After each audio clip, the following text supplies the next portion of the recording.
tardes. Agradecer a la cátedra, a los colegas, la invitación. Y otra cosa que quiero decir es que es de una alegría inmensa tener estos debates en esta casa. O sea, me parece que esta es una de las casas, no la única. Esperaría tener más de estos debates en derecho y en otras casas donde también se tocan estos temas, pero que los tengamos acá en sociales, a mí, bueno, siendo docente de la casa, me llena de orgullo y de alegría que se estén dando. Tuvimos hace una semana, fue un debate con la gente de la cátedra, también por el acuerdo sobre derechos reprográficos. Así que, bueno, gracias a la cátedra por la invitación. Mi nombre es Beatriz, además de ser docente acá en la cátedra Becerra de datos, tengo un seminario optativo que lo hemos dado el primer cuatrimestre, lo vamos a dar el primer cuatrimestre del año que viene sobre cuestiones de copyright y copyleft.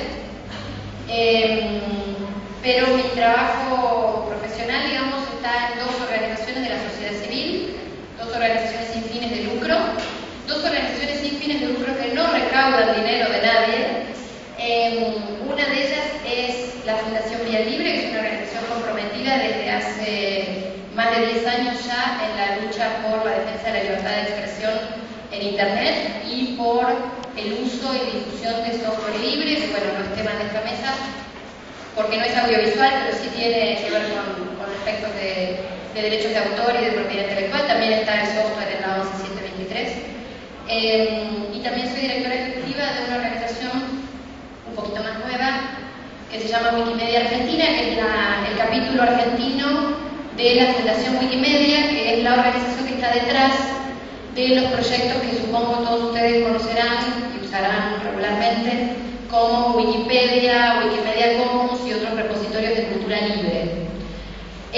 Nosotros en estas organizaciones, bueno, además estas dos organizaciones son a partir del año 2011, pero a partir de enero de este año, las organizaciones afiliadas de la Red Internacional de Creative Commons.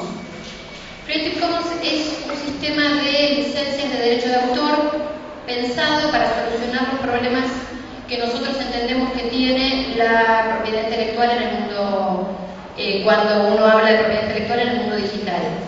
Los sistemas de propiedad intelectual, como bien han mencionado ya, son sistemas de monopolios.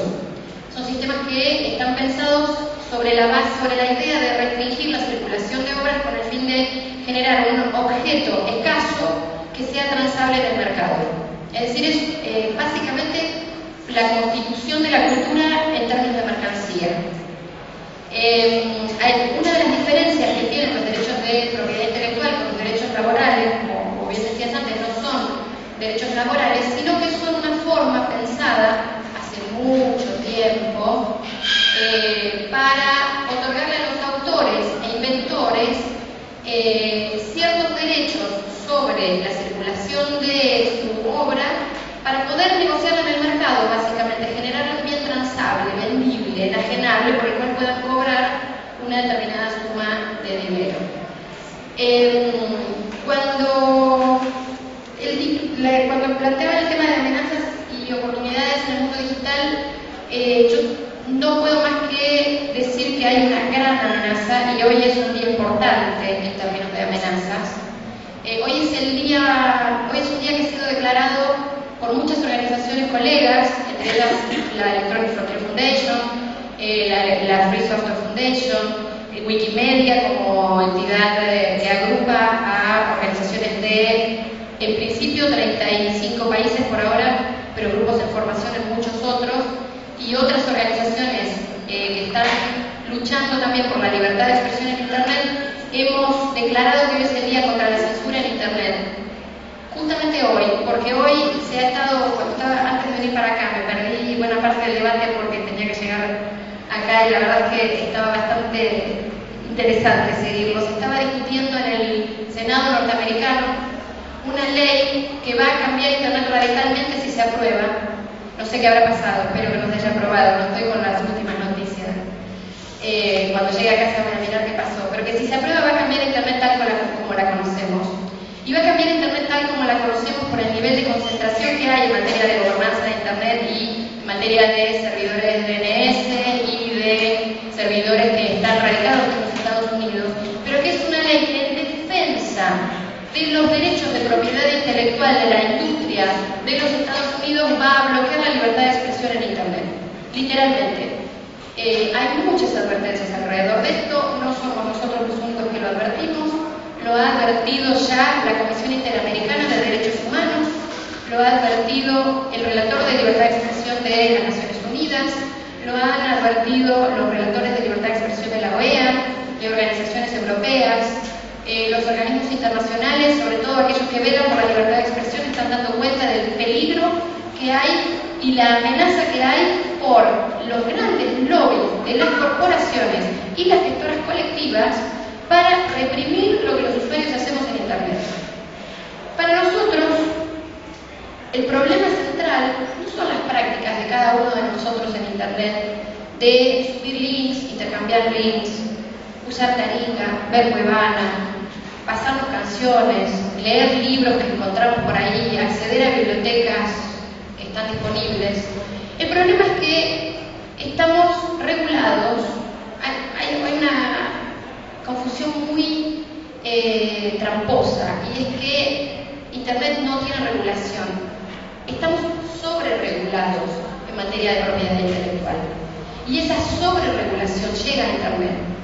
Y esa sobreregulación es la que hoy particularmente ha puesto en peligro a Internet, y espero que logremos dar esta batalla en defensa de la libertad de expresión, que yo supongo que debe ser un valor que debe estar por encima de cualquier interés particular.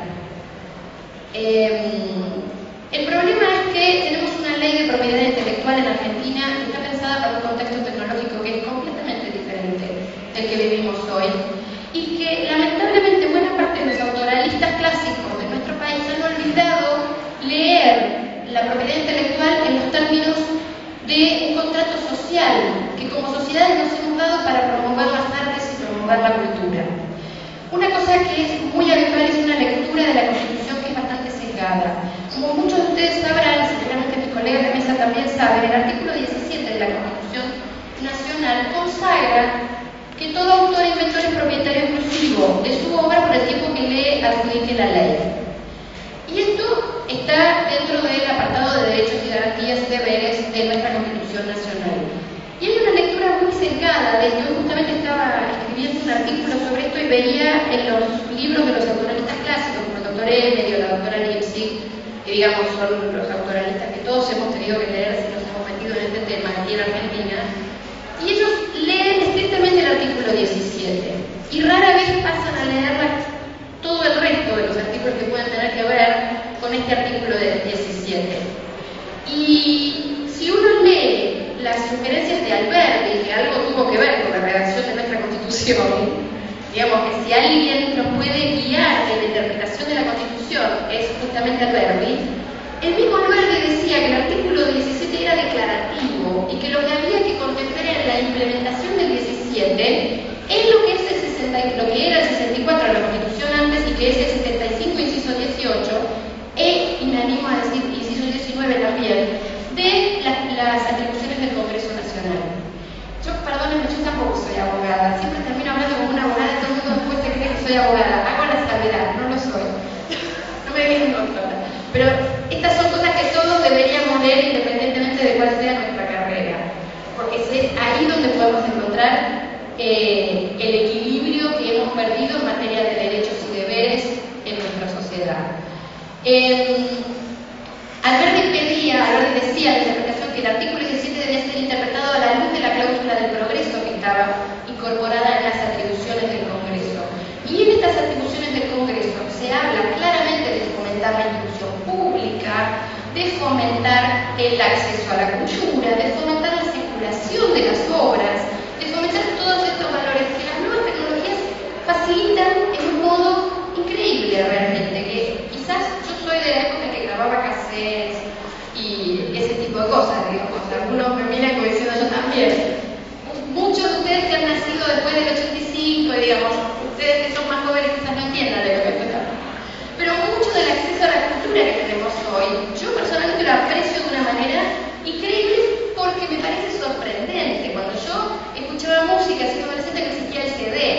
El momento que pude comprar mi primer aparato de CD, me sentí la mujer más feliz de la tierra, y ni les cuento cuando compré algunos CD.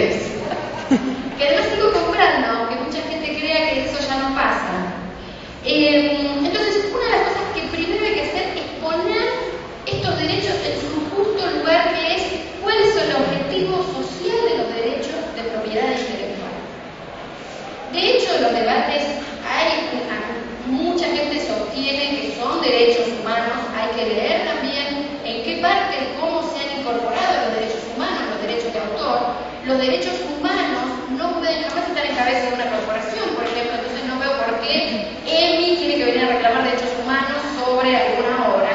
Digamos, es muy acotada la cuestión de si son o no son derechos humanos. Y en caso de que sean derechos humanos, lo reconoce el 27 de la Declaración Universal de Derechos Humanos, es el inciso B, y lo reconoce el artículo 15 de la Declaración del Pacto Internacional de Derechos Económicos, Sociales y Culturales en su inciso C, cosas que también los autonomistas clásicos leen fragmentariamente. Es interesante porque hoy leía a Lipsig, donde hablaba del derecho de autor como derecho humano y solo hablaba del inciso C, y no hablaba del derecho del público al acceso a las obras y a la cultura y al goce como habla el inciso A de la Declaración de Derechos Humanos y los incisos previos de la A y el B del PIDES. Es más, cuando uno lee a las comisiones que se ocupan de implementar y porque digamos las declaraciones son bastante ambiguas, uno puede implementarlas de miles de maneras. Sin embargo, el comité que se encarga de interpretar el PIDES dijo que garantizarle una vida digna a los actores no implicaba necesariamente ni siquiera un monopolio de por vida. Ni siquiera un monopolio de por vida. O sea, que sea un derecho contemplado en el PIDES y en la Declaración Universal de Derechos Humanos no dice en ninguna parte que debamos dar 70 años post-mortem a un autor. Porque además, si uno piensa esto en los términos utilitaristas socialmente que tiene la idea de derecho de autor, un autor después de muerto no produce más. Sí produce muchas ganancias, entonces hay muchos herederos que obviamente pregunten a María Kodama, sino cuánto vale la herencia sobre la obra de Borges. Claramente. Entonces, una cosa es entender que debemos reconocer ciertos derechos de los autores sobre su obra, derechos morales, es una discusión muy amplia sobre esto. Y otra cosa es pensar que los derechos de autor, tal como están hoy, están bien. Esto no es así y mucho menos en la Argentina. La Argentina tiene, según la Organización de Consumidores Internacionales, una de las leyes de propiedad intelectual que se llama más restrictivas del planeta. Para nosotros es delito penal toda copia no autorizada, artículo 72, inciso A, que incluye, por ejemplo, todas las fotocopias con las que ustedes estudian. Y que esto que está habilitando a un centro de administración de derechos reprográficos que ni siquiera tiene personería de entidad de gestión colectiva a extorsionar a la UBA y llevarse buena tajada de nuestros fondos públicos para una ONG que no sabemos cómo se audita, ni cómo funciona, ni cómo ni nada, porque tampoco es que tiene entidad de gestión colectiva como si tienen las dos entidades aquí presentes. Es una ONG sencillamente que un día vino y dijo, mire, yo tengo estos derechos que ustedes me tienen que pagar, pero no tiene ninguna aval legal que la sostenga, la carga. Pero por otro lado, hay un montón de cuestiones que sí podríamos hacer y no hacemos, porque la 11723 es una vaca sagrada que nadie quiere tocar. Les voy a contar una anécdota. El año pasado, junto con ABGRA, la Asociación de Bibliotecarios, imagina, son todos una sarta de delincuentes, totales. ABGRA, la Asociación de Bibliotecarios Graduados de la República Argentina, presentó a través del diputado Heller un proyecto para incorporar dos excepciones para bibliotecas, porque el trabajo de los bibliotecarios es ilegal. Cuando un bibliotecario saca fotocopias de un libro deteriorado, porque ya no lo puede prestar, tajado, roto, destruido la fotocopia para que la gente pueda seguir leyendo ese libro, eso es un delito penal. Hasta 6 años de prisión le pueden dar a un bibliotecario por hacer eso. Esta asociación presentó un proyecto para que haya una excepción. ¿Y saben qué? Capil llamó a legisladores y dijo, no, esa ley no se toca. Porque una ley que es así conviene a quienes se benefician de esa ley. Pero nos conviene como sociedad, nos conviene que nuestro país sea uno de los 21 países del mundo que no tiene excepciones para bibliotecas. Estados Unidos tiene excepciones para bibliotecas, la Unión Europea tiene excepciones para bibliotecas. La Unión Europea tampoco es ejemplo en esto porque tienen además una directiva donde fijan el préstamo de pago en bibliotecas.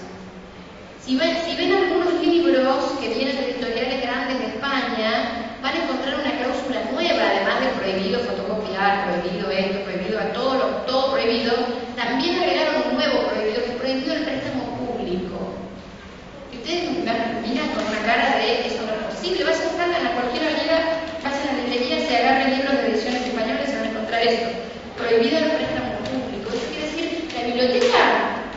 Eso es préstamo público, a eso refiere, eso está prohibido. Entonces, estamos en una situación de un desequilibrio estrepitoso.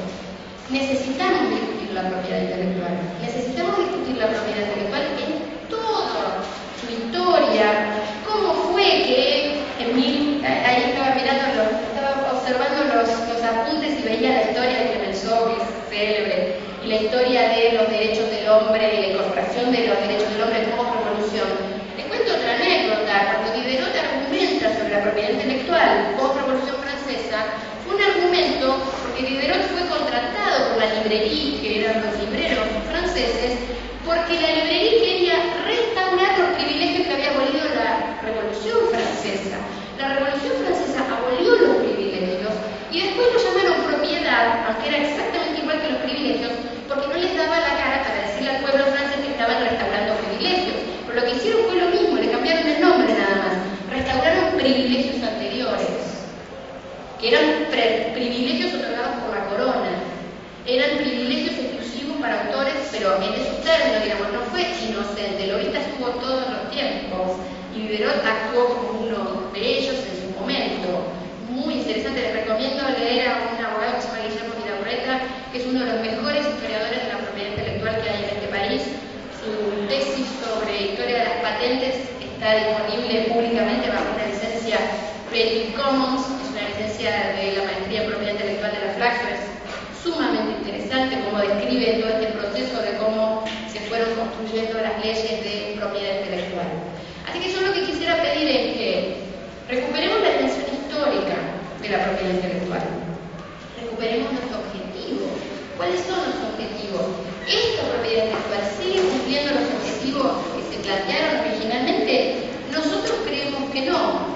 Y por lo tanto, como todavía no nos da el PINET para hacer el lobby que hacen los otros que están del otro lado, nos hemos dado soluciones particulares, nos hemos dado licencias propias, nos hemos dado un movimiento cada vez más grande de gente que cree que sí va a haber obras, aunque no haya un pago, que hay mucha gente que es capaz de producir por amor al arte y que además hay mucha gente que es capaz de vivir de su obra sin imponer monopolios restrictivos a la sociedad.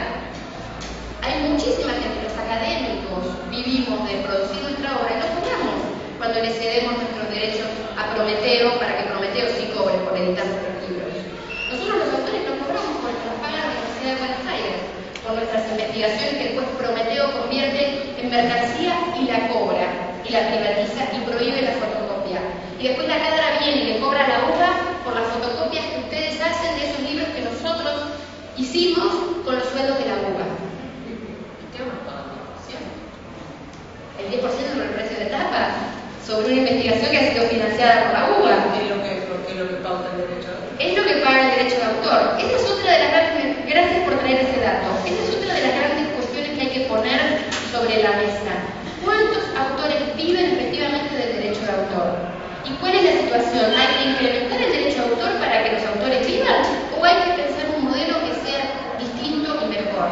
Para mí una declaración clarísima del fracaso del modelo de derecho de autor eterno, con muerte en 70 años y demás, es el proyecto que Argentores presentó con el diputado Heller, escribió Argentores el proyecto del diputado Heller sobre una jubilación digna para los autores.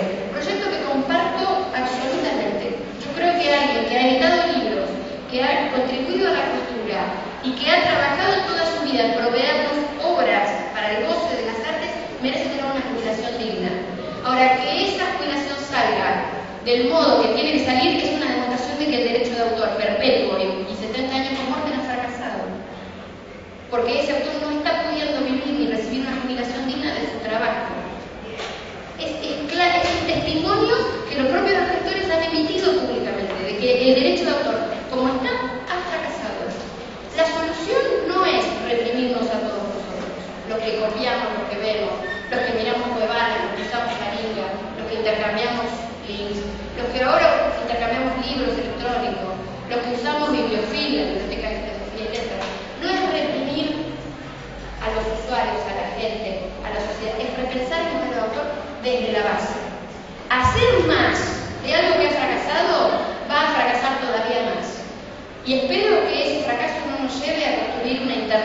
reprimida, restringida, controlada y que haga de Internet una nueva televisión.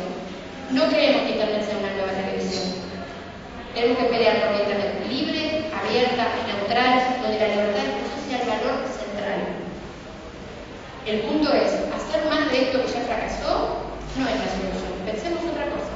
Creative Commons estar pensando en esas otras cosas es una estrategia nueva. Por supuesto es voluntaria, porque tenemos otro problema. Nuestros autores que quieren editar sus obras con Creative Commons se ven reprimidos por SADAIC y por las editoras colectivas monopólicas que van a ir a cobrar lo mismo, por más que un autor decida difundir su obra libremente por Internet.